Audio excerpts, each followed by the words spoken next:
दोस्तों, स्वागत है आपका सिंपल लॉजिकल लर्निंग में।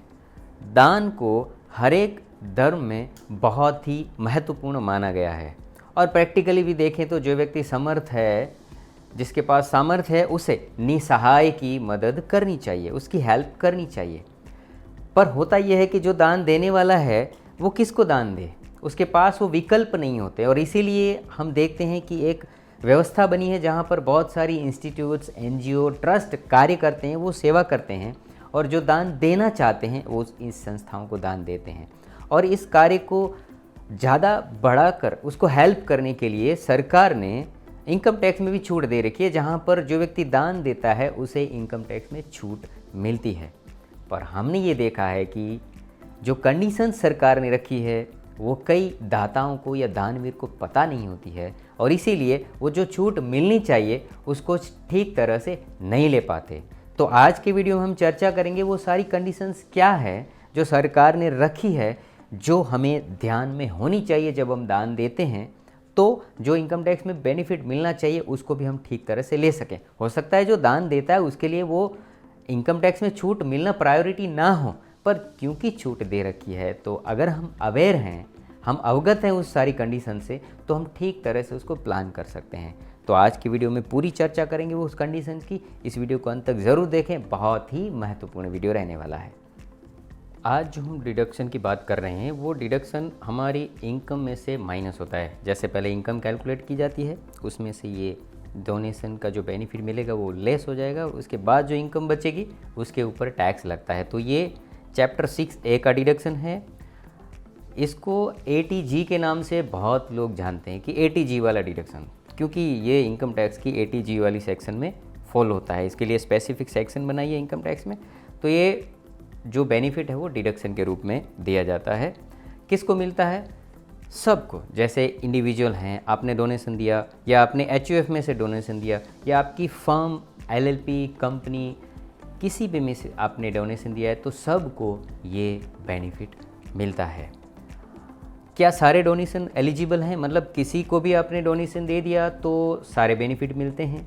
नहीं। इसमें मूल रूप से 3 कंडीशन बहुत इंपॉर्टेंट है। जैसे एक है कि इनकम टैक्स में सरकार ने लिस्ट दे दिया है कि इतनी इंस्टीट्यूट को आप डोनेशन देंगे तो आपको बेनिफिट मिलेगा, तो ये स्पेसिफाइड हो, या सरकार बाद में नोटिफाई करती है तो नोटिफाइड इंस्टीट्यूट हो, या फिर कोई ट्रस्ट है वो अपने आप को अप्रूव करवाता है ATG के अंतर्गत। ऐसे ट्रस्ट को अगर आप डोनेशन देते हैं तब आपको ये बेनिफिट मिलता है। किसी को भी डोनेशन दे दिया नहीं मिलेगा। जैसे मेरे करीब में अगर कोई संस्था है, जैसे गणपति विसर्जन मंडल या ऐसी कोई संस्था है, अगर वो ATG में रजिस्टर्ड नहीं है, वो भी रजिस्टर करवाते हैं, पर अगर नहीं है और उनको आपने डोनेशन दिया तो डिडक्शन नहीं मिलेगा। तो सबसे पहले तो वो स्पेसिफाइड, नोटिफाइड या अप्रूव्ड संस्था होनी चाहिए। दूसरा, कैश पेमेंट अगर आप कर रहे हैं एज ए डोनेशन तो वो 2000 से ज़्यादा कर दिया तो नहीं मिलेगा। कैश 2000 या उससे कम ही अलाउड है। और तीसरा, आपको इन काइंड अगर आप कोई डोनेशन दे रहे हैं तो नहीं मिलता। जैसे आपने कोई लैंड डोनेट कर दी या कार या ज्वेलरी, आपने गोल्ड कोई डोनेट कर दिया, आपने कोई अपनी दुकान दे दी संस्था को या चलाने के लिए, तो उसका बेनिफिट नहीं मिलता। माने चेक से दिया या ऑनलाइन ट्रांसफ़र करके बैंकिंग चैनल के थ्रू आपने अगर डोनेशन दिया है तो ही मिलता है। तो कैश नहीं मिलती, काइंड नहीं मिलता, और मिलता तब ही है जब आपने इंस्टीट्यूट जो अप्रूव्ड है उसको दिया हो तो। अच्छा, डोनेशन की लिमिट क्या है? क्या मैंने पूरा दे दिया और पूरा मिल जाएगा? नहीं। यहाँ पर 2 कैटेगरी बनती है, एक है अनकंडीशनल और दूसरा है कंडीशनल। तो एक अनकंडीशनल में क्या है कि आपने जो डोनेशन दिया उसमें 2 कैटेगरी है, 100%, 50%। आपने डोनेशन दिया और कोई सवाल नहीं पूछा जाएगा आप कितना कमाते हैं, क्या आपकी इनकम है, नहीं। आपने डोनेशन दे दिया, माइनस हो जाएगा। दूसरा है कंडीशनल, जहाँ पर आपकी इनकम का क्राइटेरिया काउंट होता है। वो कंडीशन क्या है वो देखेंगे। तो 2 है, अनकंडीशनल 100% 50%, कंडीशनल भी 100% 50%। और ज़्यादातर संस्थाएं जिसको हम जानते हैं और हम डोनेट ज़्यादातर करते हैं, ऐसी संस्थाएं कंडीशनल में फॉलो होती है और वो भी 50% में फॉलो होती है। तो अनकंडीशनल क्या है? अनकंडीशनल में जैसे 100%, 50%, तो जो 100% वाली है इसमें ज़्यादातर प्राइम मिनिस्टर के नाम वाली या चीफ मिनिस्टर के नाम वाली संस्थाएं हैं, या नेशनल किसी नाम में जुड़ा हुआ, जैसे नेशनल डिफेंस फंड, इस तरह की संस्थाएं हमने लिस्ट कमेंट बॉक्स में दे दिया है, आप देख सकते हैं। आर्मी, नेवल, एयरफोर्स, स्वच्छ भारत कोष या क्लीन गंगा फंड, ये सारे फंड 100% आपने डोनेशन दिया 100% आपको डिडक्शन मिल जाएगा। दूसरा है 50%, उसमें ज़्यादातर जैसे जवाहरलाल नेहरू मेमोरियल फंड, माने जवाहरलाल नेहरू, इंदिरा गांधी, राजीव गांधी के नाम से जो इंस्टीट्यूशंस हैं उसको आप डोनेशन देते हैं तो उसका 50% ही मिलता है। ऐसा पीएम के नाम वाला, प्राइम मिनिस्टर के नाम वाला एक फ़ंड इसमें कवर है जिसको पीएम ड्रॉट रिलीफ फंड कहते हैं। तो ये है अनकंडीशनल, आपने दान दिया 100% में फॉल होता है तो 100% डिडक्शन, 50% में फॉल होता है तो 50%। There is no other question. आप क्या कमाते हैं, कितना कमाते नहीं, आपने दान दिया, आपको अनकंडीशनली 100 या 50% का डिडक्शन मिल जाता है। दूसरा है कंडीशनल, और इसमें कंडीशन क्या है, आपकी जो इनकम है उस इनकम में से adjusted gross total income count की जाती है और उसके 10% से ज़्यादा बेनिफिट नहीं मिलता। तो अगेन इसमें 100% या 50%, तो 100 इसको हम कैलकुलेट करेंगे आगे। 100% में ज़्यादातर हम देखेंगे कौन सी फॉल होती है, जो जैसे family planning association of India, red cross society of India, ऐसी संस्थाएं जो अप्रूव की गई है। ऐसा ही आप देखेंगे स्पोर्ट्स और गेम के लिए जो इंस्टीट्यूशंस बनी हैं जो अपने आप को अप्रूव करवाती हैं, जैसे इंडियन ओलंपिक एसोसिएशन, ऐसी संस्थाएं हैं जिसमें आपने डोनेशन दे दिया, जैसे 1 लाख रुपए, आपकी इनकम देखी जाएगी, उसका 10% निकाला जाएगा, इसमें से जो मिनिमम होगा वो आपको बेनिफिट मिलेगा। और दूसरा है जो आपने डोनेशन दिया उसका 50% और फिर आपकी इनकम है उसका 10%, उसमें से जो मिनिमम है। और इसमें कौन सी फॉल होती है, जैसे राम जन्मभूमि, मतलब जो टेम्पल या मॉस्क है उसको रिपेयरिंग के लिए जो संस्थाएं काम करती है, जो अप्रूव है उसको, वो इसमें फॉलो होती है। और दूसरा बहुत महत्वपूर्ण और इम्पॉर्टेंट जो हम संस्थाओं को जानते हैं, जो एटीजी का रजिस्ट्रेशन करवाती है, एटीजी में जो अपना सर्टिफिकेट लेके अप्रूव करवाती है, ऐसी संस्थाएं ज़्यादातर इस कैटेगरी में फॉलो होती है। तो होता क्या है, आपकी इनकम कैलकुलेट की जाती है, उसका 10% और दूसरा आपने जो दान दिया उसका 50%, इसमें से जो मिनिमम है वो आपको बेनिफिट दिया जाता है। ये ध्यान रखना बहुत ज़रूरी है, क्योंकि मैंने देखा है एक, जैसे हमारे क्लाइंट ने हमें कहा कि मैं 15 लाख का दान देना चाहता हूँ और मेरी एक संस्था है, मेरी एक कंपनी है, उसमें से दे देता हूँ। अभी उसकी इनकम पहले देखनी चाहिए कि भाई इनकम कितनी है। आपकी 10 लाख की इनकम है, 15 लाख दान दे दोगे, नहीं मिलेगा पूरा बेनिफिट। 10 लाख में 10% होता है 1 लाख रुपए, 1 लाख से ज़्यादा जो भी डोनेशन होगा वो उसका बेनिफिट आपको नहीं मिलेगा। तो बहुत इंपॉर्टेंट क्राइटेरिया है, ये ध्यान रखना। ये सारी बातों को समरी फॉर्म में समझें। एग्जाम्पल, जैसे आपकी ग्रॉस टोटल इनकम है, एडजस्टेड ग्रॉस टोटल इनकम है 7 लाख रुपए, आप स्क्रीन पे देख सकते हैं। आपने डोनेशन दिया है 3 लाख रुपए। तो चारों कैटेगरी में हम देखते हैं, जैसे अनकंडीशनल वाला हो, आपने प्राइम मिनिस्टर रिलीफ फंड और इस तरह की संस्थाओं में दिया हो तो 3 लाख रुपए, तीनों के 3 लाख रुपए आपकी इनकम में से माइनस हो जाएगा। और अनकंडीशनल में अगर 50% में फॉल होती है, जैसे जवाहरलाल मेमोरियल फंड, तो क्या होगा, 3 लाख का 1.5 लाख और 1.5 लाख सीधा माइनस हो जाएगा, because there is no extra condition. तो ये अनकंडीशनल में 100%, 50%। पर जो कंडीशनल है उसमें क्या होता है, जो आपकी ग्रॉस टोटल इनकम है, जैसे 7 लाख रुपए यहाँ पर, उसका 10% निकाला जाता है, उससे ज़्यादा बेनिफिट नहीं मिलेगा। आपने डोनेशन दिया 3 लाख रुपए, अगर वो 100% वाली कैटेगरी में फॉल होता है तो क्या होगा, 3 लाख रुपए वर्सेस 70,000। तो मिनिमम क्या है, 70,000, तो इसमें सिर्फ 70,000 मिलेगा।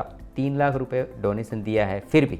और दूसरा है 50%, जो हम आम तौर पर जिस संस्थाओं के साथ जुड़े रहते हैं, ऐसी संस्थाओं को 50% वाली कैटेगरी में फॉल होती है। और आपने अगर 3 लाख दिए हैं तो 3 लाख का 50% 1.5 लाख रुपए और आपकी इनकम का 10% 70,000। मैक्सिमम क्या, मिनिमम क्या है, मिनिमम 70,000, आपको मिलेगा 70,000 का बेनिफिट। तो यहाँ पर क्या होता है, हम ये इनकम वाले क्राइटेरिया को नहीं समझ पाते तो हम ये बेनिफिट मिस कर जाते हैं।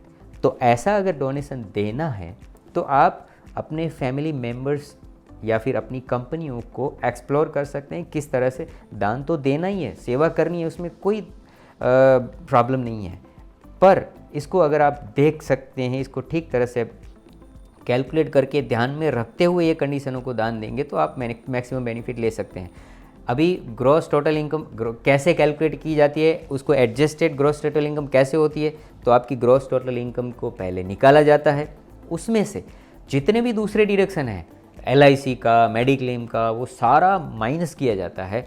फिर लॉन्ग टर्म कैपिटल गेन हो वो सारा माइनस किया जाता है। जैसे आपने कोई फ्लैट या प्रॉपर्टी बेची है और उसका गेन, कई बार क्या होता है कि उस साल में बहुत सारी इनकम होती है और आपको लगता है कि मैं डोनेशन की रिसिप्ट वाला मामला सेट कर दूं और फिर मैं इनकम लेस हो जाएगी। नहीं, लॉन्ग टर्म कैपिटल गेन के सामने आपको ये डोनेशन का बेनिफिट नहीं मिलता, तो वो भी इनकम में से माइनस कर देते हैं। ये निकल जाए उसके बाद short term capital gain conditional है, वो आप देख सकते हैं। ये हमने फॉर्मूला बेसिक आपको समझाने के लिए लिखा है। तो इनकम में से डिडक्शन को माइनस करो, long term capital gain, short term capital gain जो इक्विटी शेयर वाला है उसको माइनस करो, और जो इनकम बची उसका 10% देखना है। ऐसा भी नहीं कि पूरा इनकम का 10%। तो ये जो 10% है उसके आधार पे कैलकुलेट किया जाता है। अभी ग्रॉस टोटल इनकम का एग्जांपल देखें। जैसे किसी ग्रॉस टोटल इनकम 7 लाख रुपए है, उन्होंने LIC में 1 लाख रुपए पे किए हैं और डोनेशन दिया है 2 लाख रुपए। तो कैसे कैलकुलेट होता है, और वो डोनेशन ट्रस्ट में दिया है जहाँ पर 50% वाली जो सामान्य रूप से हम जिसको जानते हैं ऐसा ट्रस्ट है। तो कितना मिलता है इसको बेनिफिट, तो पहले इनकम 7 लाख रुपए, उसमें से LIC का बेनिफिट निकाल दिया 1 लाख, इनकम बची है 6 लाख रुपए। तो पहले क्या होता है, 6 लाख का 10% 60,000, ये मैक्सिमम है। फिर आपने जो डोनेशन दिया है 2 लाख, उसका 50% 1 लाख रुपए। अब ये 60,000 और 1 लाख में से जो भी मिनिमम है उतना बेनिफिट मिलेगा। तो आपने डोनेशन दिया है फिर भी आपको बेनिफिट मिलेगा 60,000। तो ये बहुत ही इम्पोर्टेंट कंडीशन है। मैंने देखा है कई लोग इसको नहीं जानते हैं और डोनेशन दे देते हैं। देना चाहिए उसको, हम फैमिली में डिस्ट्रीब्यूट करके इस तरह से डोनेशन देंगे तो आप मैक्सिमम इसका बेनिफिट ले सकते हैं। तो ये थी पूरी चर्चा, डोनेशन किस तरह से मिलता है। समरी देखें तो अनकंडीशनल, कंडीशनल, और हम ज़्यादातर जानते हैं वो कंडीशनल में फॉल होते हैं और उसमें भी 50%, और कंडीशन क्या है 10% से ज़्यादा नहीं दे सकते। और हम देखते हैं हमारे धर्मों में भी कहा गया है कि दशांध या दसोंध या 10% की हमें, हमारा कर्तव्य है कि हम 10% तक का डोनेशन दें। और पता नहीं ये 10% शायद उस हिसाब से ही सरकार ने तय किया हो, बट एनीवे जब भी आप दान दें ध्यान में रखें 10% आपकी जो इनकम है उसका 10% से ज़्यादा बेनिफिट नहीं मिलता है। तो ये हम चर्चा करना चाहते थे क्योंकि बहुत सारी कन्फ्यूज़न इसमें लोगों को रहती है। तो ATG का डिडक्शन किस तरह से मिलता है, बस ये ध्यान रहे जब आप संस्था को देते हैं आप देख लें कि वो ATG में रजिस्टर्ड हैं, उसके पास वो सर्टिफिकेट हैं, वैलिड सर्टिफिकेट है कि नहीं है, और फिर आप दान दें और रिसिप्ट ले लें। वैसे तो देती ही हैं संस्थाएं, पर ये प्रूफ के रूप में आपको लगेंगे, तो रिसिप्ट ले लें, देख लें ट्रस्ट रजिस्टर्ड हैं, और इस तरह से फिर आप दान अवश्य करें। पुण्य कमाना सबको होता है और ये पुण्य को अर्जित करते रहें। तो आपने ये वीडियो अंत तक देखा, आपका बहुत बहुत धन्यवाद। इस वीडियो को ज़्यादा से ज़्यादा लोगों को शेयर करें ताकि अवेयरनेस हम ज़्यादा लोगों तक ले जाएं, और कमेंट करके बताएं आपको ये वीडियो कैसा लगा और कौन से सब्जेक्ट आप चाहते हैं हम डिस्कस करें, और इस चैनल को सब्सक्राइब कर दें। आपका बहुत बहुत धन्यवाद। Thank you.